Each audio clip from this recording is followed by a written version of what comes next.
bem-vindo ao nosso abrigo no temporal. Hoje eu quero ler com você o Salmo 111 e apenas o versículo de número 10. O temor do Senhor é o princípio da sabedoria. Todos os que cumprem seus ensinos revelam entendimento. O louvor que ele recebe dura para sempre.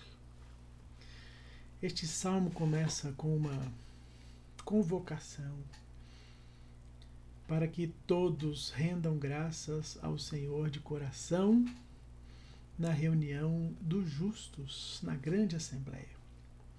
E eu fiz esse destaque no verso de número 10, porque essa é uma expressão conhecida e citada também nos Provérbios de Salomão, que traz para nós essa palavra que merece o nosso destaque hoje, que é a palavra temor. A palavra hebraica para temor, que aparece nesse texto, é irat, traduzida como temor, mas esta é uma palavra que tem uma extensão de significado muito maior nas Escrituras.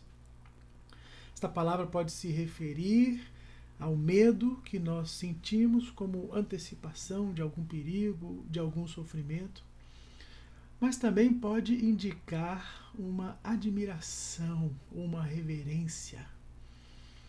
Tente fundir esses dois conceitos e nós podemos encontrar aí uma gama de outros significados, como por exemplo, uma espécie de maravilhamento, espanto, de mistério, de admiração misturada com a gratidão, ou até mesmo um tipo de adoração, no sentido de que quando nós estamos diante dessa maravilha, desse mistério, nós a reverenciamos, nós ficamos extasiados. Essa é a ideia que essa palavra traz, e na maioria das vezes que ela aparece nas Escrituras está associada ao ensino, à beleza do ensino, da instrução de Deus para o seu povo.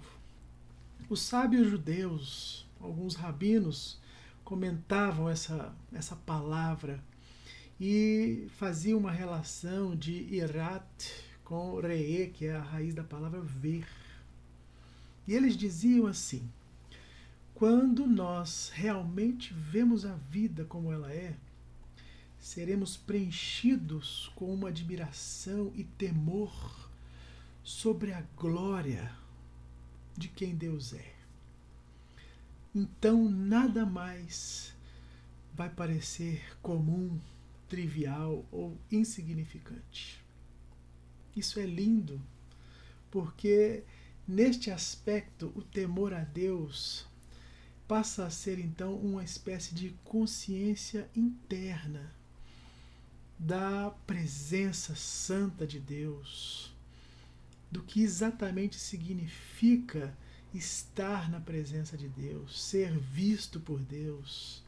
E a Bíblia vai dizer que os olhos do Senhor estão por toda parte, em toda a terra. E essa consciência constante de que o Senhor está conosco produz realmente esses sentidos, né? E hoje eu quero destacar aqui pelo menos 3, mas para te mostrar essa progressão, mostrar que existe um medo psicológico, vamos chamar assim. Talvez o primeiro nível do temor seja exatamente esse medo das consequências desagradáveis, do castigo.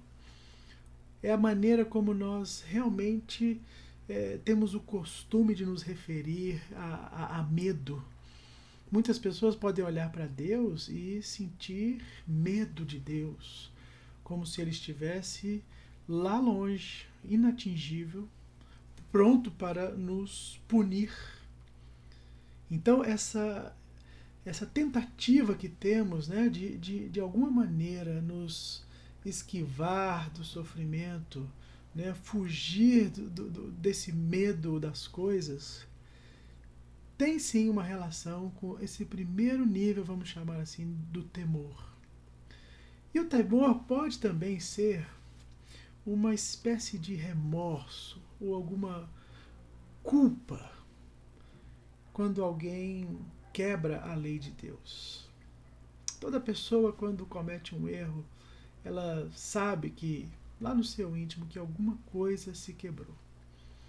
É o tipo de medo que provoca as pessoas a fazerem boas ações, por exemplo. Porque elas têm medo de serem punidas por Deus.